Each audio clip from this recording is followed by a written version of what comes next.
안녕하세요, 장호준입니다. 이번 주제는 룸 튜닝. 룸 튜닝 여기 있죠. 여기 룸 튜닝에 대한 이야기를 좀 해보려고 합니다.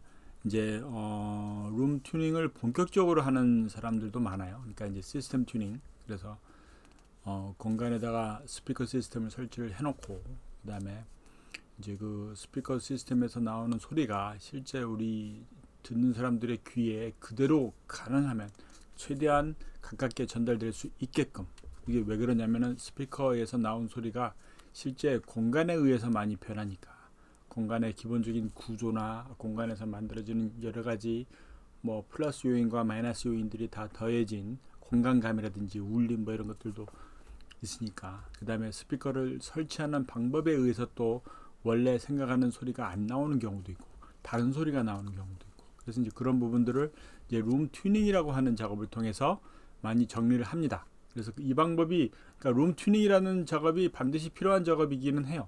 그러니까 이제 모든 공간에 제대로 시스템을 설치를 잘 해놓고, 그러니까 시스템을 설치를 한다는 것부터가 일단은 그 공간에 맞는 요건들을, 그 공간에서 어느 공간에는 직접음이 닿아야 되고 어느 공간에는 직접음이 닿지 않아야 되고, 그래서 간접음들이 최소화하는 방법, 그 다음에 공간 그 자체가 지녀야 되는 특성들, 그러니까 이제 공간에서 정제파가 너무 심하거나 아니면 공간의 모양에서 평형이라든지 서로 간의 어떤 그 이제 어쿠스틱을, 그러니까 공간 음향적인 그 안 좋은 영향들을 줄 수 있는 방법들, 잔향들이 너무 많든지 반사판만 있든지 큰 창이 있든지 뭐 여러 가지 요인들, 노출 콘크리트 건물이라든지 이제 그런 부분에서 어쿠스틱에서 일단 해결할 부분들은 당연히 해결해야 됩니다. 그게 우선이에요.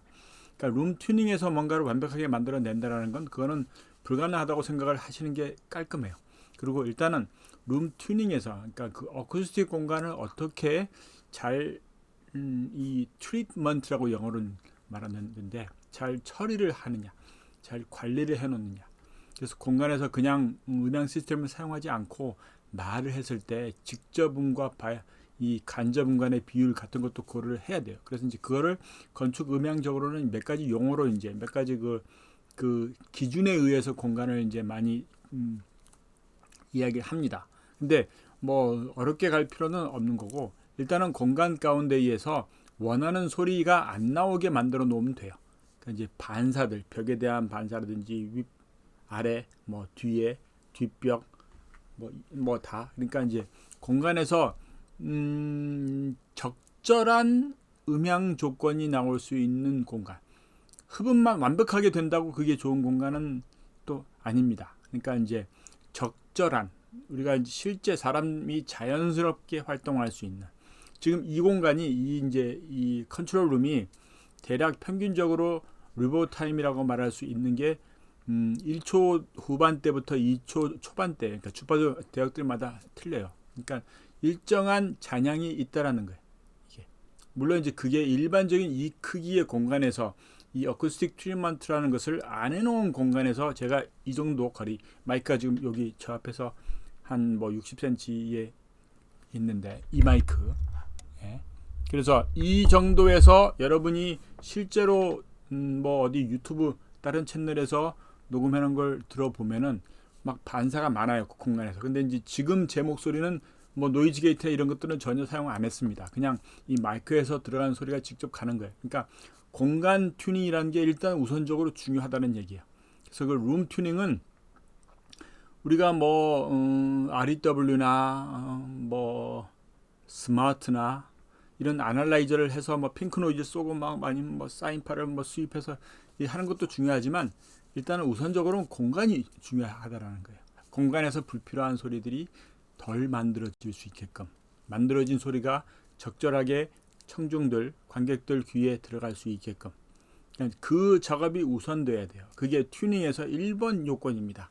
그 이제 뭐 장비 쓰고 측정 마이크 놓고 막 뭐 하는 것이 1번이 아닌 거고, 일단 공간에 대한 것이 잘 끝나야 돼요. 그래서 공간에 대한 것을 뭐 어쿠스틱적으로 전문적으로 하는 회사가 맡아도 되겠지만, 일단은 이게 그냥 공간 음향, 건축에서만 생각하는 공간 음향이랑은 또 틀리고 장르가.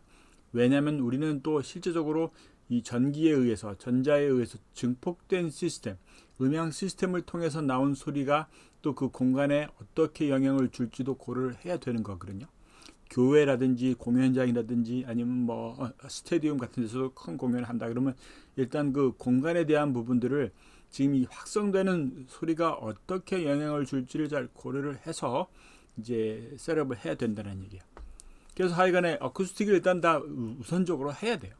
그래서 그걸 끝마치고 난 다음에 그 다음에 이제 스피커 시스템을 설치를 하겠죠. 그래서 스피커 시스템을 설치를 할 때에도 일단 우선적으로는 그 물리적인 위치들이 동일한 사운드가 최대 한도로 간섭이 적게끔, 그 다음에 음원의 수가 우리가 사운드 소스라고 하는 그 음원의 수가 적게끔 최소의 음원의 숫자를 가져야만 돼요. 그래야지 불필요한 반사나 불필요한 그 조건들을 막아놓을 수가 있어요. 물론 이제 뭐 어디 광화문이나 서울시청 앞이나 이렇게 되게 큰 공간 막 몇 킬로 되는 부분에서 음향 시스템을 설치를 해놓으면은 사실상은 이제 그 공간에 제대로 사운드가 전달이 되기 위해서 딜레이들을 당연히 써야 돼요. 이제 그거는 뭐 직접 거의 거리에서 일단 그건 뭐 고려가 돼야 되는 부분인 거고.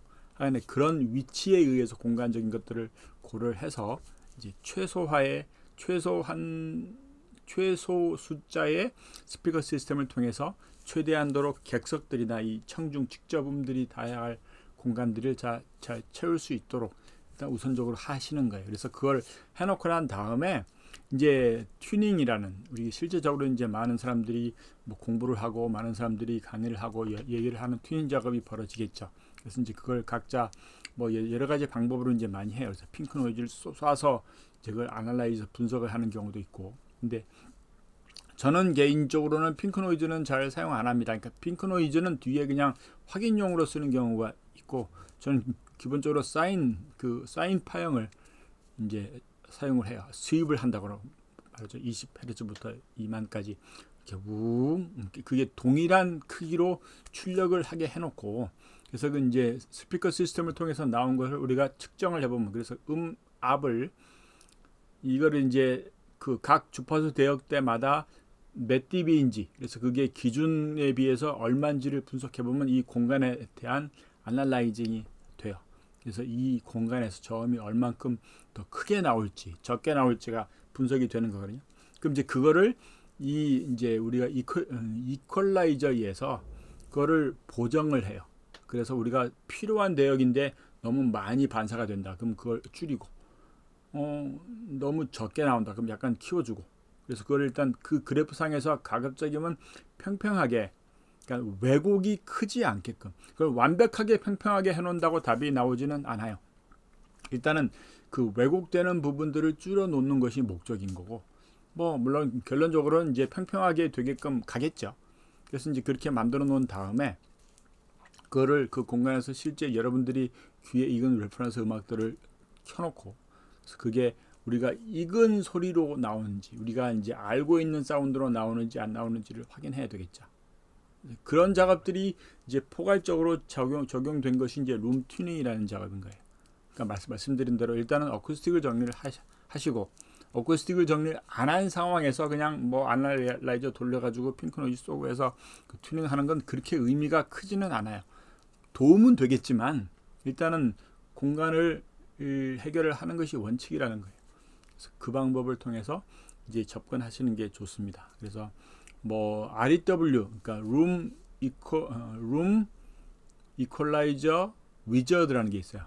그러니까 REW 검색해 보시면은 무료 프로그램이고, 유튜브 같은데 그 뭐 한국말로도 사용법들이 잘 나와 있어요. 그러니까 특히 이제 하이파이 하는 분들이 그 오디오를 듣는 쪽, 그러니까 이제 그 분들이 많이 쓰는 프로그램이기도 합니다. 그래서 이제 공간에서 집에서 내가 사운드를 스피커를 원하는 사운드로 좀 이렇게 보정해서 쓰기 위해서 쓰는 프로그램인데, 저도 지금 이 공간은 다 그 REW로 룸 튜닝을 해놓은 거예요. 그래서 지금 애트모스도 다 이제 그 적용해서 이제 다 룸 튜닝을 통해서 EQ 커브를 적용해서 그렇게 작업하는 겁니다.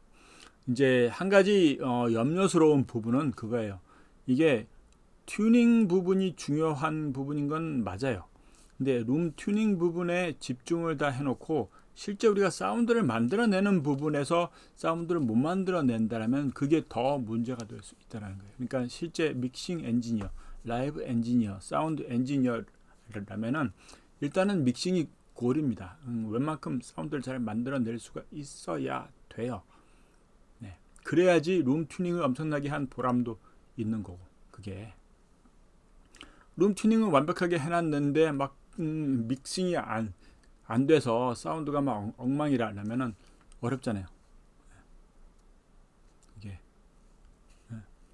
주방장이 별로면은 아무리 돈 들여서 간판을 하고 인테리어를 막 쌈박하게 막 별 3개짜리를 해놓고 뭐 주방에 동선들을 만들어 놓고 그릴을 막 엄청나게 비싼 뭐 강력한 걸 해놓고 그릇을 뭐 하나에 몇십만 원짜리 해놨다고 해서 음식 맛이 나오는 것은 아니니까. 그렇죠.